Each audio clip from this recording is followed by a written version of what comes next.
I wonder if there's a reason we could be talking about an old Transformers movie this week.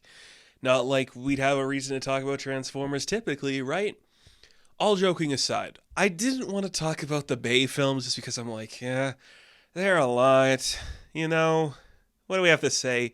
That's for another video.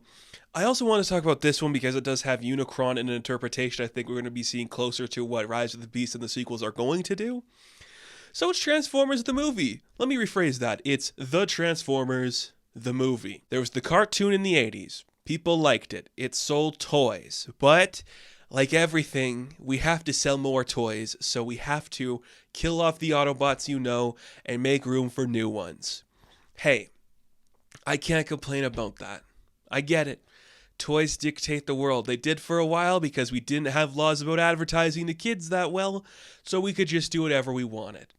And it's pretty damn cool that we did. Look, this is a really interesting piece of fiction for the Transformers world because it feels like something we'll never truly get again from the Transformers mythology, and that is here's just a straight up flick about the Transformers fighting. That's what it is. It's the Autobots and Decepticons essentially in like the final essence of their knockout, drag-out war where they're just reaching the conclusion. And there's a lot of casualties on everybody's side through and through for that. It's pretty impressive that I enjoy it so much because it has a really intense score. It has really intense use of 80s songs that really feels like it shouldn't. And it's got some interesting choices for voice acting, but I have to say, the Transformers the movie is really fun and silly. It's just exactly what you'd want.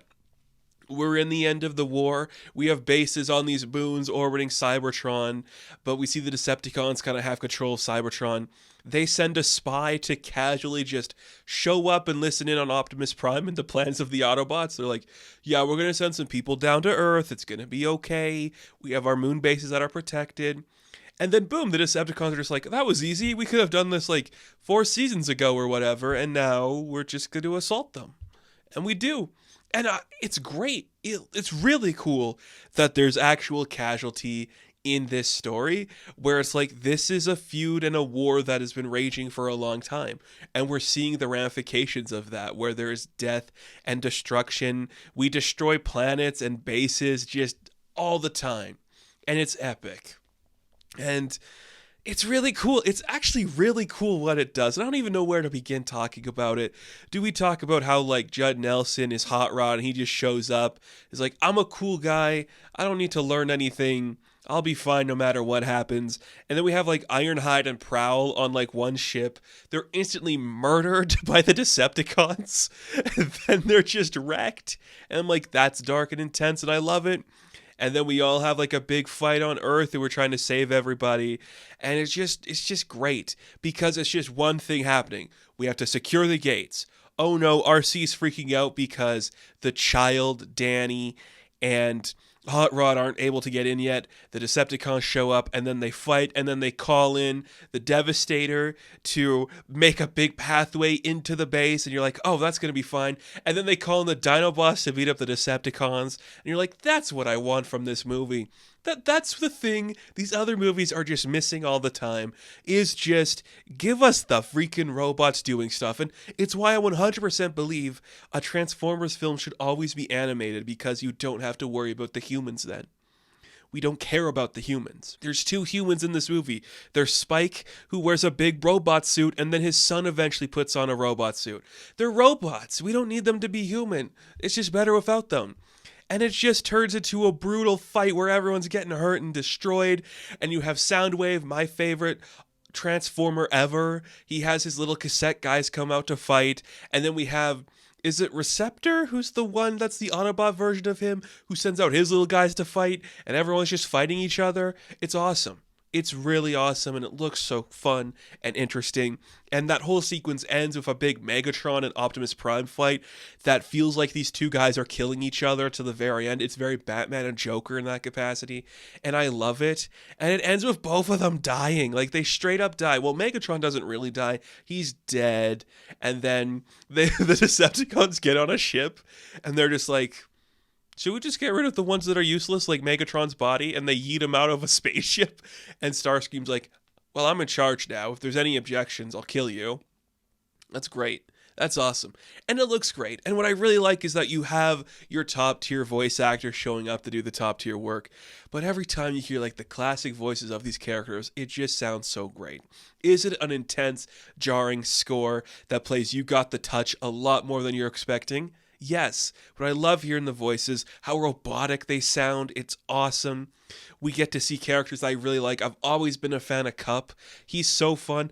I like a guy that's just like in this universe, an older robot who's been to war, but he supports the young guys who become in charge because through the span of this movie, three guys take the matrix of leadership. It's Optimus Prime at first. He gets killed. We killed him. Then he gives it to Ultra Magnus, who is just kind of like a dork. He's like, it shouldn't be me. Why are you giving this to me, bro? I shouldn't be the one in charge. It should be anybody else. It should be Cup because he's like a hero of war, but no, it's not him. So Magnus gets it for a minute. He gets killed, but he's not dead. And then it goes to Hot Rod for him to become Rodimus Prime because there's an actual arc in this stupid cartoon. It's Hot Rod.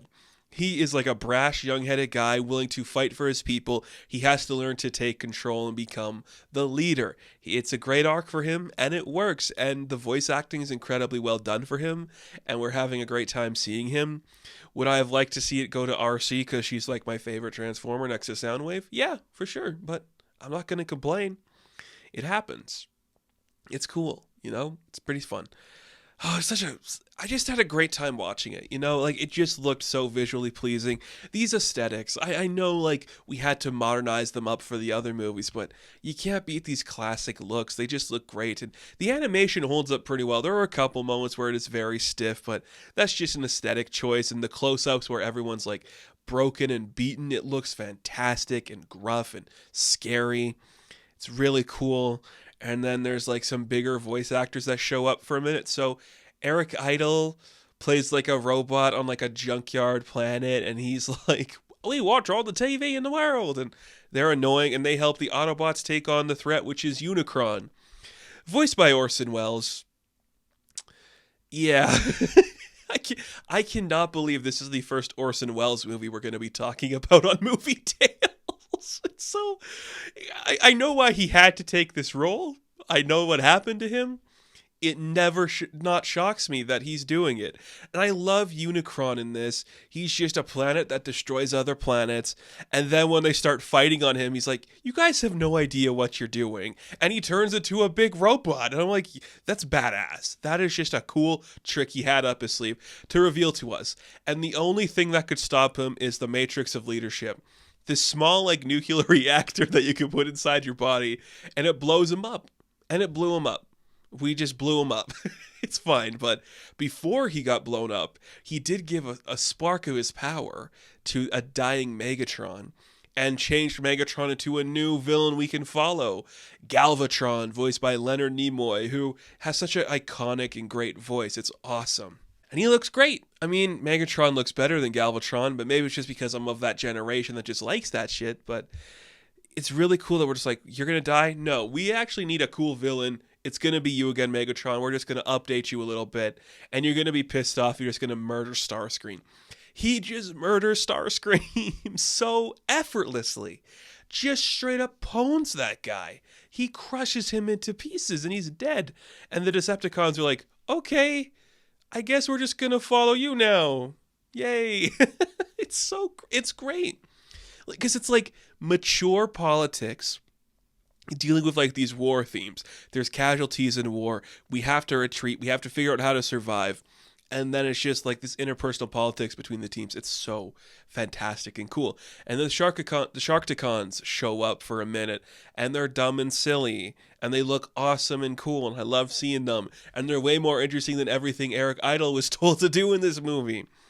And I do like the cast that we have going on here. Like, these are a bunch of unique characters that give a lot to do. Again, I'm a fan of RC. Having Blur in here is always fun. I just like the scene when he's going crazy trying to get the Dinobots on the ship. It's incredibly well done. It's just so stupid. And it's so of the 80s. It's the bright colors, the incredible synth score that just takes you out of the movie completely. It just annihilates you wholeheartedly, and you're like, whoa.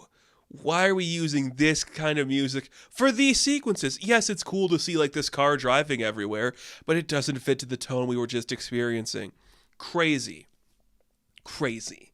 But I do love every second of it. I gotta say, these characters are fun and unique, and you're seeing a bunch of Autobots running around blasting their enemies. It's exciting when they look this good, and the kid isn't annoying. He's kind of annoying, but he's not annoying, and we don't dwell on Bumblebee forever. Bumblebee is hardly in it, and that's kind of exciting.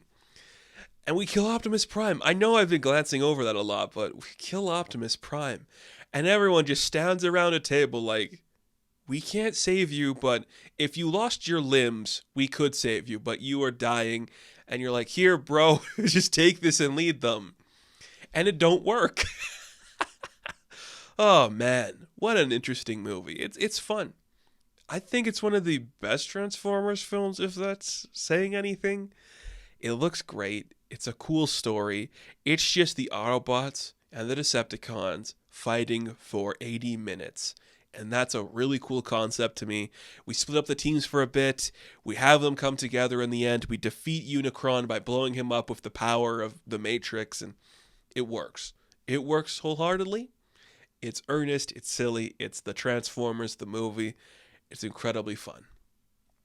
So that is going to do it for this episode of Galactic Tales. Now, thank you all for watching this video. Be sure to like and subscribe to the channel. As always, you can check me out on Instagram, TikTok, and Twitter. And as always, I will catch you in the next one. Transform and roll out. Have fun. Stay safe. Good luck.